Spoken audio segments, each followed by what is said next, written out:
In the name of the Father, and of the Son, and of the Holy Spirit, Christ is in our midst.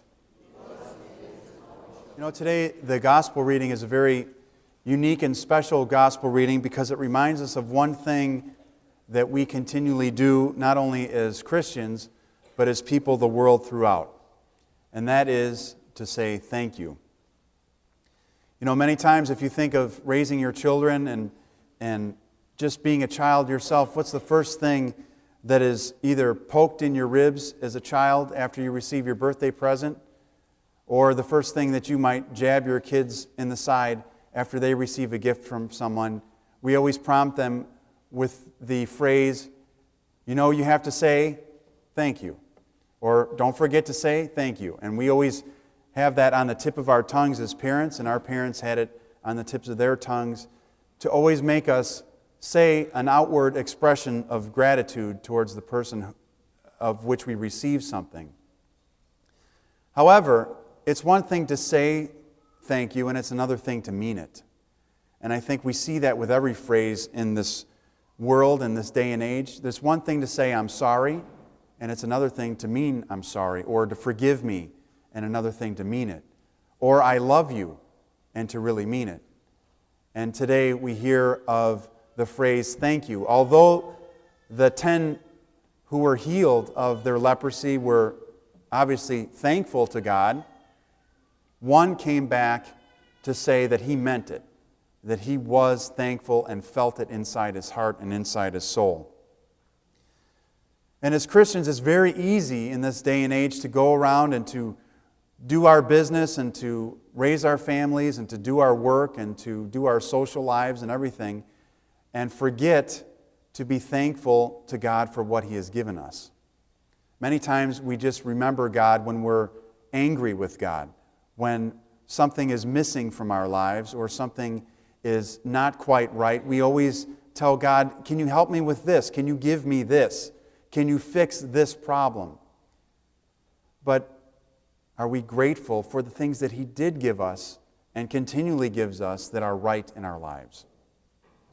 It's so easy to be ungrateful, not only of what we have, what we've earned, or what we've been given, but of God's love, His grace, and His forgiveness, not to be thankful for that. You know, if you think about our relationship with God, our relationship with Christ, and think about what He offers us, what does He really give us? He gives us the absolute perfect model of how to live our lives. He gives us our life itself. He gives us our family. He gives us our friends. He gives us our talents, our livelihood. Each and every breath that we take are from the hand of God. Now you might say, well, I did it myself. I've done things on my own, and I've achieved on my own. But it's not really how it is. Everything is from God. And once we think it's ours, is when we lose it. Once we think our life is ours, we lose our lives. But once we realize that our life is that comes from God, is when we truly begin to live. You know, if you think about everything that you do, how many times in a day do you sit there and say thank you? Thank you for the love that I have for my family members. Thank you for the ability to understand difficult situations, or to be consoling in situations, or to be strong in situations of need. How many times do we sit at the end of our day and thank God for what He's given us? I'm sure that the tally in heaven for the thank yous to God are probably what the gospel pericope today gives us as a percentage, which is probably about 10%. So about 10% of what you've been given and what you are thankful for is probably what you go back to God and say, thank you. I appreciate that. I cherish what you've given me, Lord. But many times we don't do that until we lose it. And there's a song by Bruce Hornsby, who is one of my favorite I don't know, you call it composer, pianist, whatever you want to call him. And he says in one of his songs, you don't appreciate what you have until you lose it all. And then we look back with longing for the life and for the things that we had in the past. But we all will lose everything at some point in time. We all will. Wealth, cars, houses, material goods, family members, even our own life will be lost in this world. It will be given up. It will be surrendered. And as Christ says, when you're young, you go where you want to go. You dress yourself how you want to dress yourself. But when you're older, another one, he says, will carry you and gird you in a way that you do not wish to go. What does that mean? When you're in a wheelchair, you get pushed around by whoever the nurse is that's behind you, and they're going to push you wherever they want to push you. And if you've ever been in a nursing home, you realize people are where they're at in the hallways not because of their own will, but because of the person who pushed them to where they are at in the hall. So what does that mean? Eventually we all lose what we have in this life. But are we grateful for what we do have, and even what we did have? If we think about what God gives us, is it only here that He gives us these gifts that we're thankful for? Or is it the transcendent gifts of all time, the divine gifts that He gives us, that He shares with us, that we take with us when we go, when we leave this world? Are we thankful for those things? Because up until this point, I've mentioned the worldly things that we're thankful for, our cars, our homes, our jobs, all those things. But the things where moth and rust do not consume, do we realize and do we take an inventory of what God has given us and then express gratitude towards Him for those things that will not be destroyed over time and throughout eternity? And what are those things? The ability to love, the ability to forgive, the ability to share, and to do all those things that Christ asks us to do.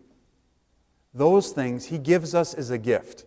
Whether or not you think the ability to love someone is a gift, or you think the ability to forgive someone is a burden, it is not. It is a gift.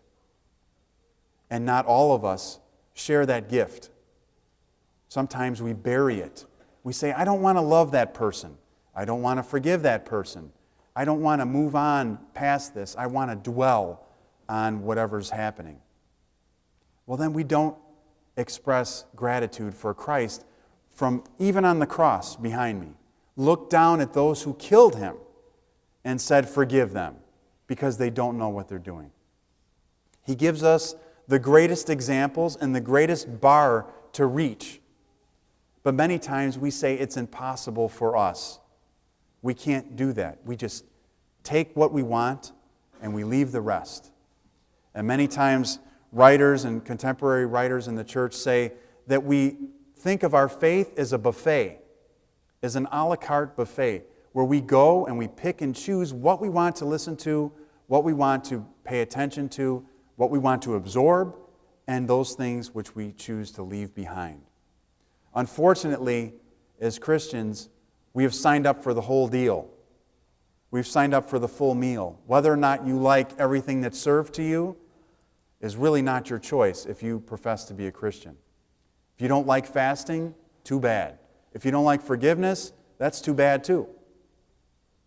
If you don't like loving another person and showing respect for another person, that's too bad. Because that's what we're called to do. We're called to lay down our axes. We're called to lay down our lives for one another, and we're called to share our love with one another, whether we want to or whether we don't. Because if we look at what Christ will ask us and take an inventory in our lives at the end day and say, did you do these things? Did you love? Did you forgive your family members? Did you forgive your friends? Did you lay down your life for your neighbor? And if we look at him and say, well, you don't know my neighbor. You don't know how bad they were. Or you don't, my uncle, my Uncle Joe, he's just a little weird, and you wouldn't really understand it. We can't give Christ those kinds of excuses and say that he doesn't understand, because he looks down from the cross, crucified, bleeding, mocked, ridiculed, abandoned by his friends, as his mother looks on and watches her son being killed. And the author of life does not destroy. He does not look down and send a lightning bolt to kill everyone. He doesn't look at them and erase them or turn them into sand like Sodom and Gomorrah, like in the Old Testament. He looks down on those who are there with their spears and spitting upon him, and he says, "Forgive them." What worse can happen in our lives? Really, in this day and age, what worse can happen? Especially in this country. I can see, if you're in other countries, you might say, Father, if I go outside and start waving my cross around, somebody's probably going to kill me. But who's going to do it in Aurora? Who's going to do it on Fifth Avenue? Who's going to look at you and say, you know what, I'm going to kill you because you're a Christian, because you just came out of this church? No one.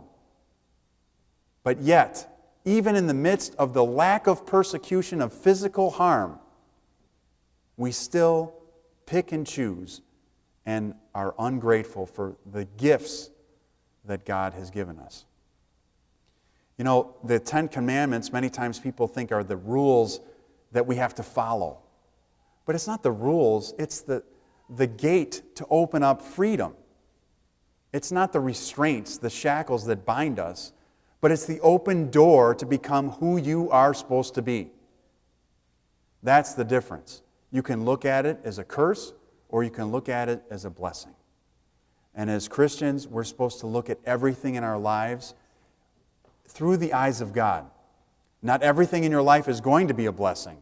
There's going to be difficult times. There's going to be things that are going to be thrown at you that you're not going to like. However, even in the midst of those things, you have to find God in the situation. You can't become suppressed by the world so much that you lose sight of the gifts that God has given.